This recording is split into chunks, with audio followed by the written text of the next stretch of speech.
नमस्कार दोस्तों, स्वागत है आपका एक बार फिर से हमारे चैनल आरपी करियर क्लासेस में।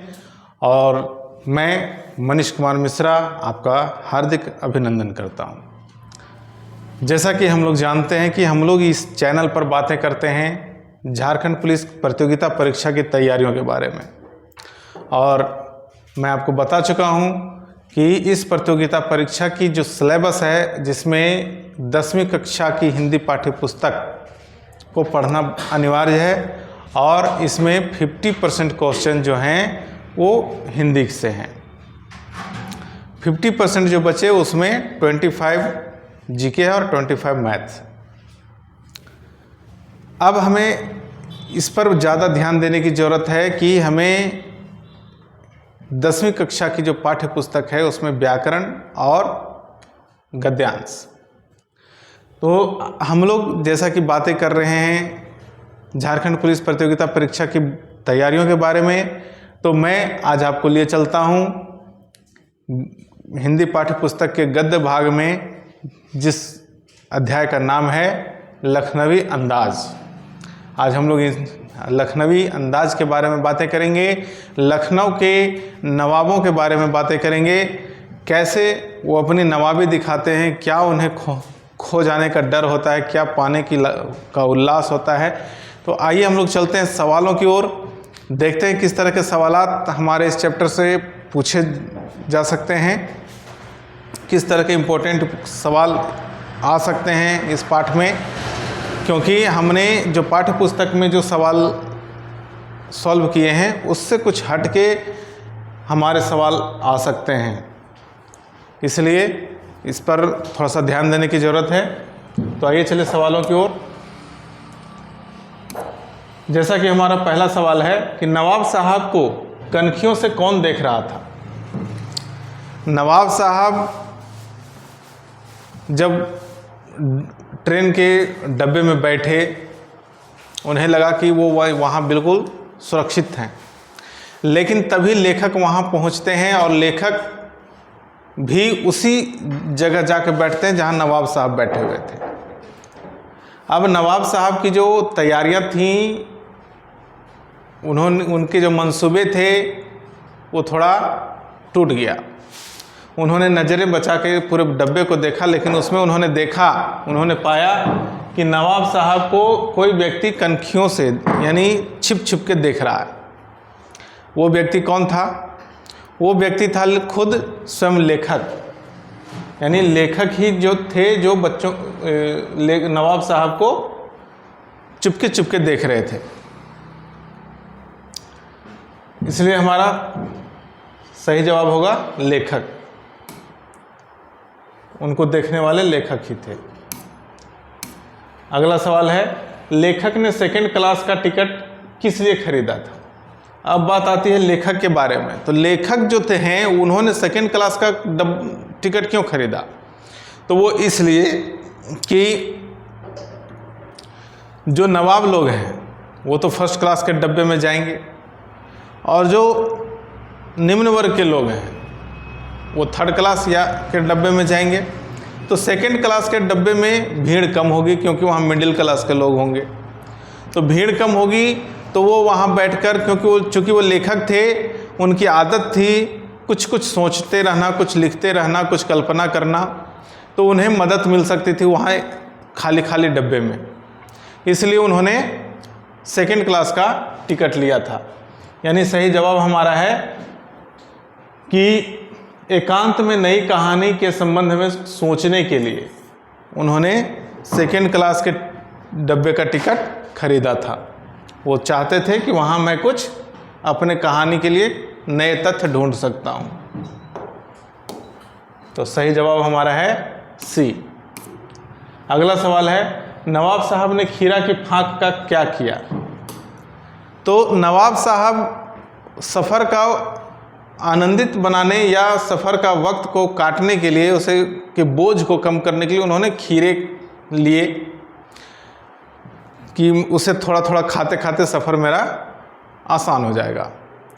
लेकिन जब लेखक महोदय वहाँ पहुँच गए तो उनके खीरे खाने में तौहीनी महसूस हुई और वो खीरे नहीं खा सके। तो उन्होंने खीरे का क्या किया? बात आती है कि जब उन्होंने खीरा नहीं खाया तो उन्होंने खीरे के साथ क्या किया? तो खिड़की से बाहर फेंक दिया, क्योंकि यदि वो खीरे खाते हैं तो वो नवाबों के संगति में खीरे खाना बहुत ही निम्न वर्ग की बात मानी जाती है, वो भी ट्रेन के डब्बे में। सफ़र में उन्हें कुछ लाजवाब चीज़ खाने का होना चाहिए, लेकिन ये खीरे लेकर जो गए थे तो उन्हें वहाँ पर खीरे खाने में तौहीनी महसूस हुई और वो खीरे नहीं खा सके, इसलिए उन्होंने खीरे को खिड़की से बाहर फेंक दिया था। अगला सवाल है, सफ़ेद पोश सज्जन ने तौलिए पर कौन सी वस्तु रखी हुई थी?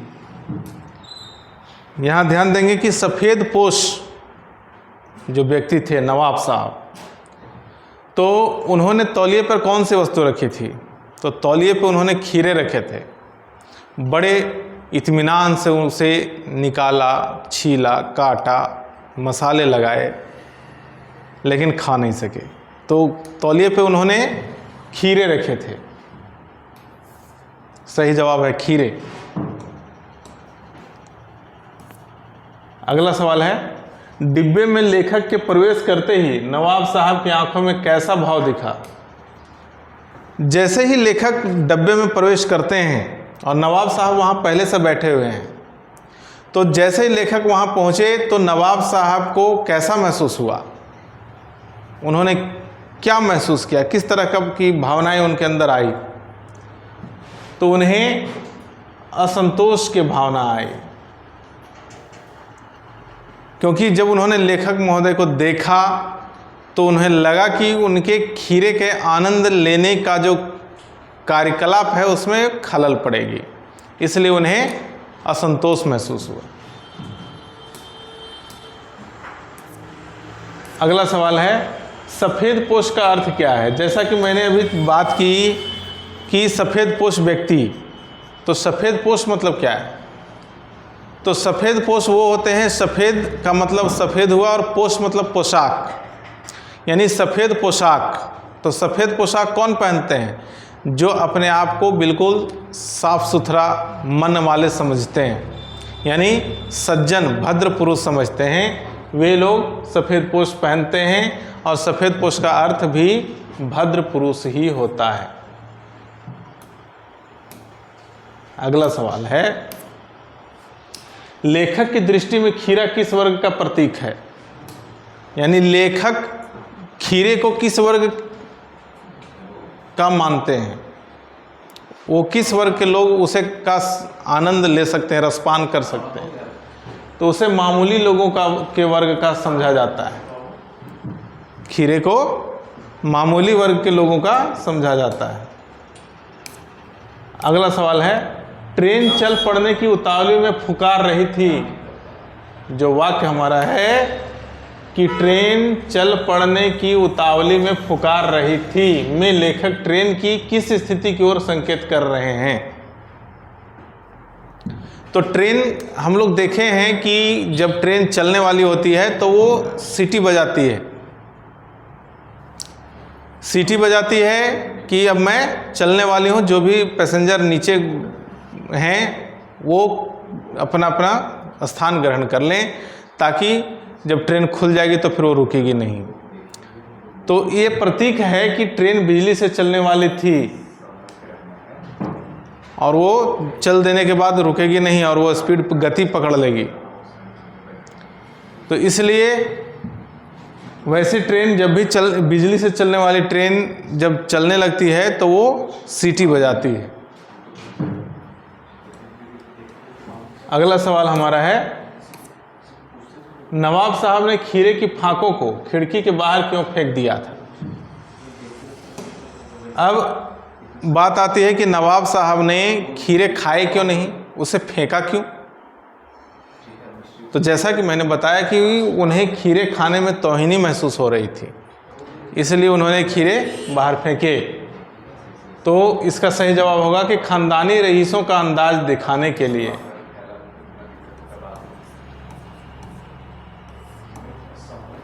खानदानी रईसों का अंदाज को व्यक्त करने के लिए, लेखक महोदय के सामने प्रदर्शित करने के लिए उन्होंने खीरे को फेंक दिया।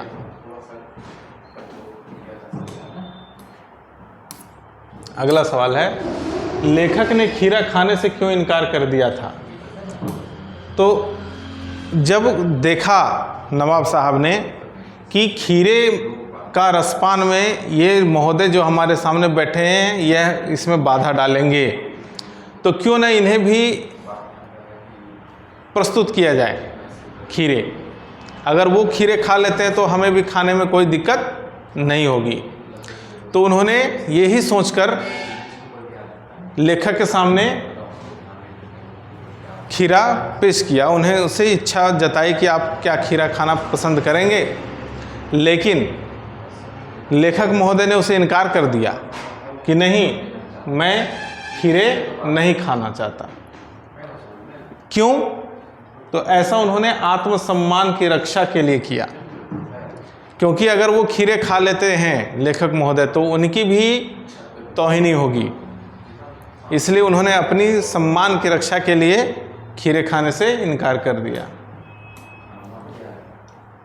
अगला सवाल है, लेखक के अनुमान के प्रतिकूल क्या था?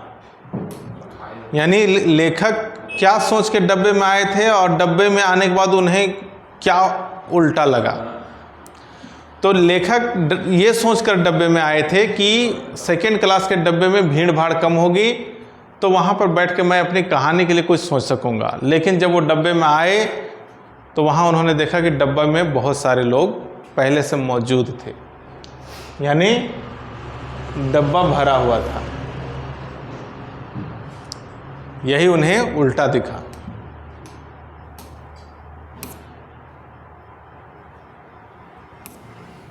अगला सवाल है, लेखक के अनुसार नवाबों की प्रमुख विशेषता क्या है? लेखक के अनुसार नवाबों की प्रमुख विशेषता क्या है? अब लेखक ने जिस प्रकार से कहानी में चर्चा किया है, लखनवी अंदाज जो हमारा पाठ है उसमें जिस तरीके से उन्होंने वर्णन किया है, उसके हिसाब से लेखक क्या जताना चाहते हैं नवाबों की विशेषता के बारे में। तो वो ये बताना चाहते हैं कि नवाबों में एक खास किस्म की ये भावना होती है कि वो अपने आप को बाकी दूजों से बेहतर बताना चाहते हैं, दिखना चाहते हैं, ताकि उनकी नवाबी का रौब बना रहे। तो अपने को दूसरों से श्रेष्ठ समझना, यही उनका भाव दिखता है लेखक के अनुसार, जो लेखक कहना चाहते हैं अपने इस कहानी में। अगला सवाल है, मुफस्सिल के पैसेंजर ट्रेन से क्या आशय है? अब आशय बताना है कि मुफस्सिल के ट्रेन, मुफस्सिल का मतलब क्या हुआ? यानी जिस शहर के आप हैं उसके आसपास की जो जगह है, जो उस शहर के अंतर्गत आती है, उसके सीमा में आती है, तो उसे हम मुफस्सिल कहते हैं। तो मुफस्सिल की पैसेंजर ट्रेन से मतलब ये है, ये तात्पर्य निकलता है कि वह ट्रेन सिर्फ उसी शहर के इर्द गिर्द वाले इलाकों में भ्रमण करती थी, यानी केंद्रस्थ नगर के इर्द गिर्द स्थानों पर जाने वाली गाड़ी। यानी वो ट्रेन, वो जो रेलगाड़ी थी, वो ऐसी गाड़ी थी जो सिर्फ उस शहर के आसपास के इलाकों में चलती थी। उसी को हम कह सकते हैं कि मुफस्सिल की पैसेंजर ट्रेन। अगला सवाल है, लेखक की पुरानी आदत क्या थी? अब जो हमारे लेखक महोदय हैं उनकी बहुत पुरानी एक आदत है, और वो आदत क्या है? तो उनकी आदत थी अकेले में तरह तरह की कल्पनाएं करना। वो हमेशा यही चाहते थे कि कुछ कुछ कल्पनाएं करते रहना चाहिए।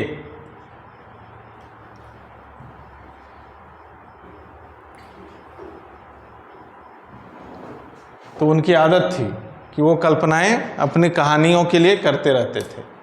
अगला सवाल है, नवाब साहब ने खीरे का स्वाद कैसे प्राप्त किया? अब ये बहुत ही रोचक तथ्य है यहाँ पर कि आखिर जब नवाब साहब ने खीरे फेंक दिए, खाए नहीं, तो उसका स्वाद आखिर लिया कैसे।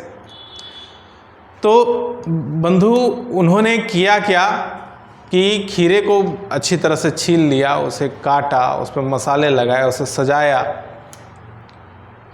लेकिन इस बात की तौहीनी हमेशा बनी रही कि अगर मैं अकेले खीरे खा लेता हूं तो लोग मुझे क्या कहेंगे। इस वजह से उन्होंने बहुत दांव पेच चलाए, लोग लेखक महोदय को बार बार खीरे के खाने को उकसाया, लेकिन उन्होंने नहीं खाया। तो अंतिम चरण में इन्होंने खीरे को उठाया, उसे गहरी सांस लेकर सूंघा और खिड़की से बाहर फेंकते गए। तो उन्होंने खीरे का स्वाद कैसे लिया? सूंघ कर, खीरे को सूंघ कर उसका स्वाद लिया उन्होंने, खाए नहीं।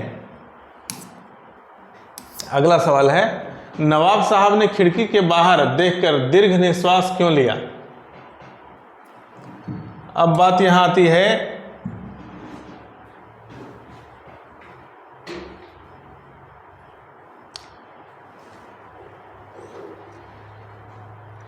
कि आखिर नवाब साहब ने खिड़की के बाहर क्यों झांका और खिड़की से बाहर झांककर गहरी सांस क्यों ली? क्योंकि उनके पास अब कोई विकल्प नहीं था और वो करना नहीं चाहते थे, लेकिन उन्हें करना पड़ रहा था। अब क्या नहीं करना चाह रहे थे? तो वो खीरों को फेंकना नहीं चाह रहे थे, लेकिन क्या करना पड़ा? उन्हें खीरे फेंकने पड़े। और खीरे फेंकने के लिए वो जो सोच रहे थे, इसलिए उन्होंने खिड़की की तरफ नज़र घुमाई और एक गहरी सांस लेकर उन्होंने सोचा कि अगर मैं खीरे नहीं खाया तो मैं उसे खिड़की से बाहर फेंक देना ही मेरे लिए उचित होगा।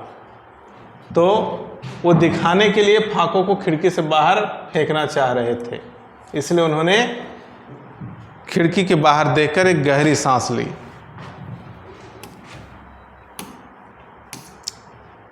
अगला सवाल है कि नवाब साहब को क्या गंवारा न था? नवाब साहब जो थे उन्हें क्या अच्छा नहीं लग रहा था?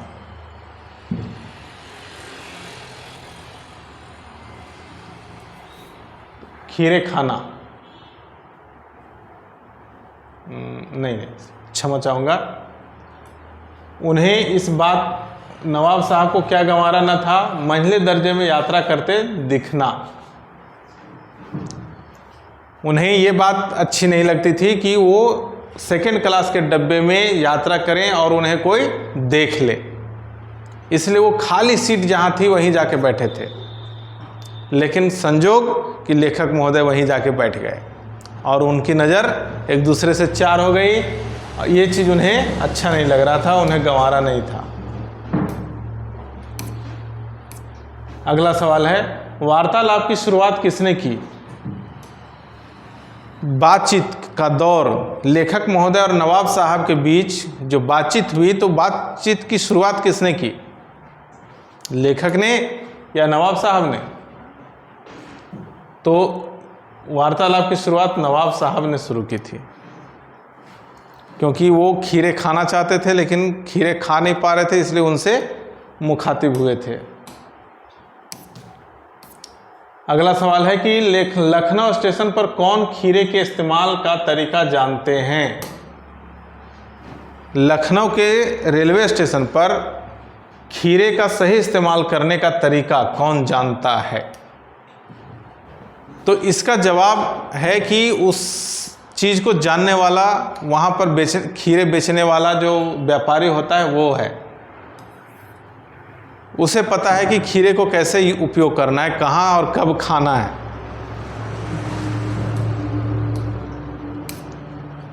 अगला सवाल है, लेखक ने नवाब साहब से खीरा न खाने का कारण क्या बताया?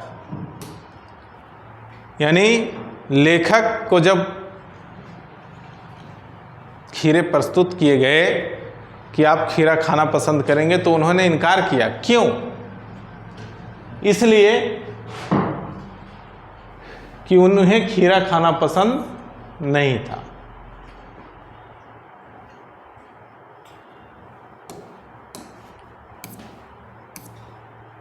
लखनवी अंदाज शीर्षक पाठ के लेखक का क्या नाम है?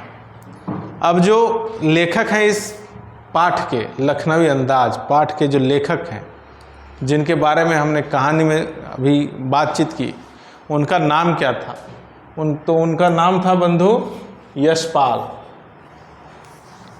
लेखक यशपाल महोदय ने ही इस रोचक तथ्य को लिखा था। अगला सवाल है, लेखक ने सेकंड क्लास का टिकट किस लिए खरीदा था? यानी लेखक की बात कर रहे हैं कि लेखक ने सेकंड क्लास की टिकट क्यों खरीदी? तो एकांत में नई कहानी के संबंध में सोचने के लिए।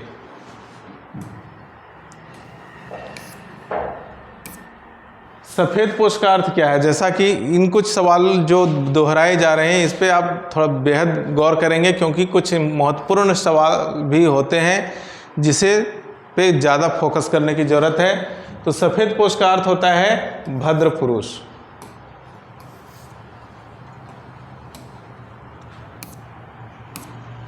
सफ़ेद पोश सज्जन ने तौलिए पर कौन सी वस्तु रखी हुई थी? तो वो था खीरे।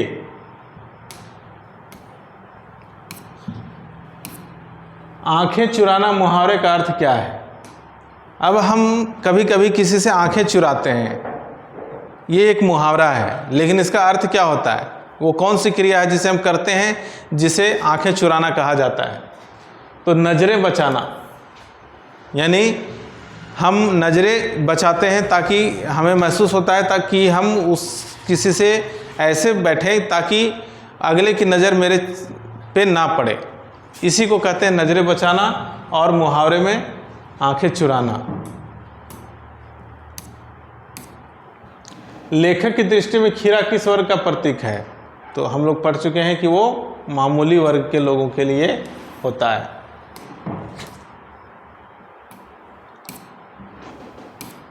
अगला सवाल है, लेखक ने खीरा खाने से क्यों इनकार कर दिया था? तो आत्मसम्मान की रक्षा के हेतु। नवाब साहब ने खीरे की फांकों को खिड़की के बाहर क्यों फेंक दिया था? तो इसका जवाब है कि खानदानी रईसों का अंदाज दिखाने के लिए कि वो नवाब हैं और नवाब लोग खीरे नहीं खाते, ये बताने के लिए उन्होंने ऐसा किया था। खीरा लजीज होता है लेकिन होता है शकील, नामुराद मैदे पर बोझ डाल देता है, ये शब्द किसने कहे? तो खीरा खाने से जब इनकार कर दिया लेखक महोदय ने, तो नवाब साहब ने ये बात कही कि खीरा लजीज होता है, मतलब स्वादिष्ट होता है, लेकिन होता है शकील। वो क्या करता है कि हाजमे पे बोझ डाल देता है, यानी वो जल्दी हजम नहीं होता। ऐसा बात उन्होंने कहा। किसने कहा? नवाब साहब ने कहा।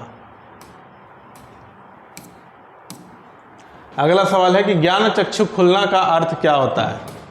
तो ज्ञान का अर्थ होता है हमारा ज्ञान। चक्षु मतलब आँख, यानी ज्ञान की आँखें खुलना का अर्थ क्या होता है? तो ज्ञान होना, किसी चीज़ की जानकारी हो जाना, इसे ही हम ज्ञान चक्षु खुलना कहते हैं। लेखक के अनुमान के प्रतिकूल क्या था? तो डब्बा खाली नहीं था, भरा हुआ था। लेखक की पुरानी आदत क्या थी? लेखक की पुरानी आदत थी अकेले में कल्पनाएं करना। लेखक के अनुसार नवाबों की प्रमुख विशेषता क्या है? तो लेखक ने बताया है नवाबों की विशेषता कि अपने आप को दूसरों से श्रेष्ठ समझना। ऐसे कुछ सवाल हैं दोस्तों जो कुछ इम्पोर्टेंट हैं, महत्वपूर्ण हैं, उस पर गौर करते रहना हमें। नवाब साहब ने खीरे का स्वाद कैसे प्राप्त किया? सूंघ कर।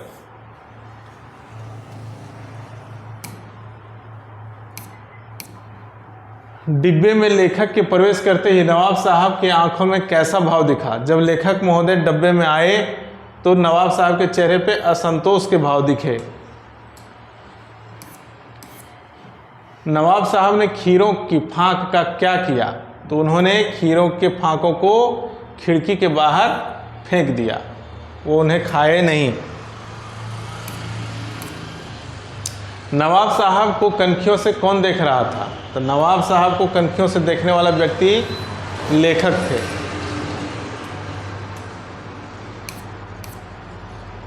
नवाब साहब ने खीरों को खिड़की से बाहर क्यों फेंक दिया? तो अपनी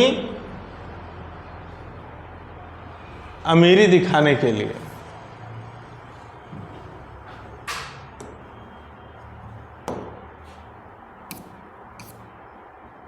लेखक ने ट्रेन में सेकंड क्लास का टिकट क्यों लिया था? इसलिए लिया था ताकि नई कहानी के बारे में कुछ सोच सकें।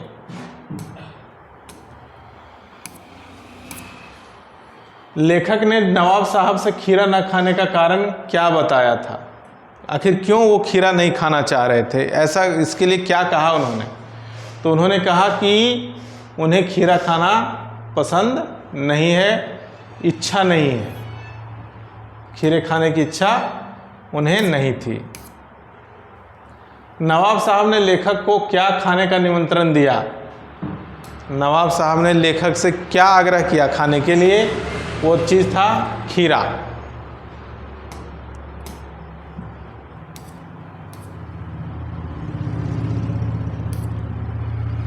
अकेले सफ़र का वक्त काटने के लिए नवाब साहब ने क्या खरीदा था? तो जैसा कि मैंने बताया कि सफ़र को आसान करने के लिए, उसके समय को आसानी से काटने के लिए उन्होंने खीरा खरीदा था, ताकि वो खीरे का आनंद लेते हुए अपने सफ़र को आसान बना सकें। नवाब साहब को क्या गंवारा न था? तो उन्हें ये बात गंवारा नहीं था कि मंझले दर्जे में यात्रा करते कोई उन्हें देख सके।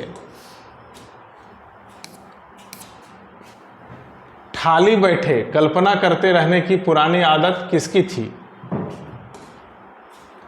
खाली बैठे कल्पना करते रहने की आदत किसकी थी? लेखक महोदय की, क्योंकि वो अपनी कहानी के लिए कुछ न कुछ सोचते रहते थे, अगले लेख के लिए कुछ कुछ तैयारियां करते रहते थे। वार्तालाप की शुरुआत किसने की? तो दोनों के बीच में, नवाब साहब और लेखक के बीच में वार्तालाप की शुरुआत नवाब साहब ने की थी। लेखक कनखियों से किसकी ओर देख रहे थे? यानी लेखक जो थे वो कनखियों से देख रहे थे किसकी तरफ? तो नवाब साहब की तरफ।